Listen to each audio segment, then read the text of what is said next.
fuerte presencia étnica fue desapareciendo y con ella su historia, sus prácticas culturales y su tradición. Es importante tener en cuenta que desde los inicios de la colonización, Córdoba funcionó como un centro distribuidor de esclavos para el resto del virreinato.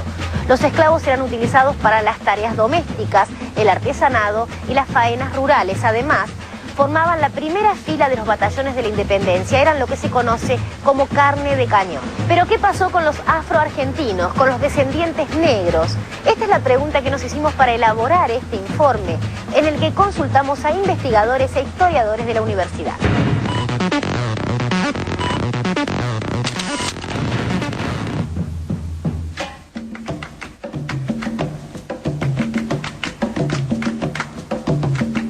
Desde los comienzos de la colonización, Córdoba funcionó como centro distribuidor del comercio de esclavos para el resto del virreinato del Río de la Plata.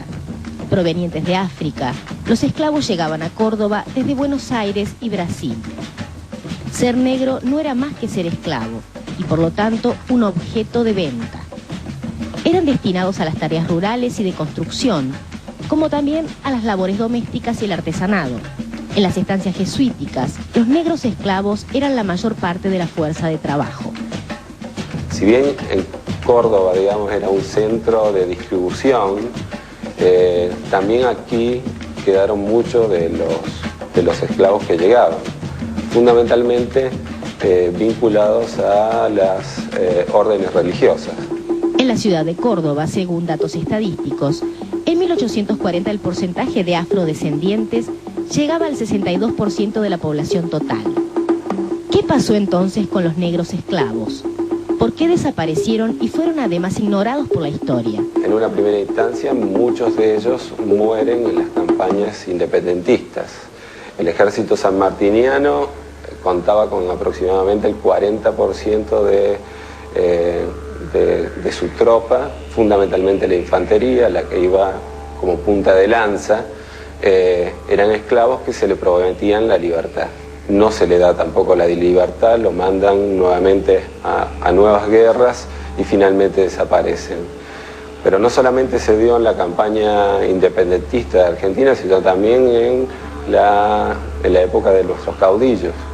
El general Paz, acá en Córdoba, tenía también un grupo de infantería que se llamaba los Cazadores de la Libertad, integrado por esclavos que buscaban a través de ello conseguir la libertad. Tomar en cuenta la baja en la fecundidad de las mujeres esclavas, las levas para las guerras de independencia y las guerras civiles. Depende del caso, el amo tenía que entregar 1 de cada 3 esclavos, o 1 de cada 5, o 1 de cada 8, depende a qué se dedicara el esclavo, si tenía un oficio importante o no. Además se va a suprimir el tráfico en la primera década del 19 y bueno, también hay una alta mortalidad de esta población esclava a sus condiciones de vida. Se habla de la desaparición de los esclavos, que no fue tan así, que no fue una desaparición abrupta, sino que hubo todo un proceso de mestizaje entre los distintos grupos étnicos que conformaban la sociedad cordobesa, tanto colonial como tardocolonial.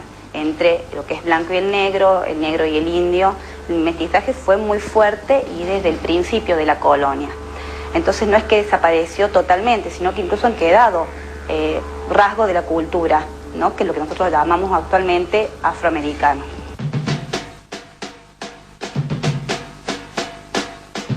Lo que se pierde es el color de piel. No hay color de piel que se mantenga, no encontramos negros en ese sentido, pero sí encontramos rasgos. Si encontramos rasgos en lo cultural, en lo étnico. Si uno observa dentro de gran parte de la población cordobesa los rasgos fenotípicos de nariz ancha, labios gruesos, pelo ensortijado, todavía se ve, digamos, una impronta bastante fuerte de la africanidad. Los esclavos, a pesar de que se reprimía su cultura, se los consideraba inferiores y ni siquiera podían ser libres. Tenían igualmente una participación importante en la vida social de Córdoba. Era un elemento importante porque realizaba todo tipo de tareas, incluso el esclavo tenía propiedades, tenía bienes, ¿no? Él tenía ganado, incluso cuando el amo Había una figura que era del conchavo, podía conchavar al esclavo haciendo alguna actividad para otro, para un tercero.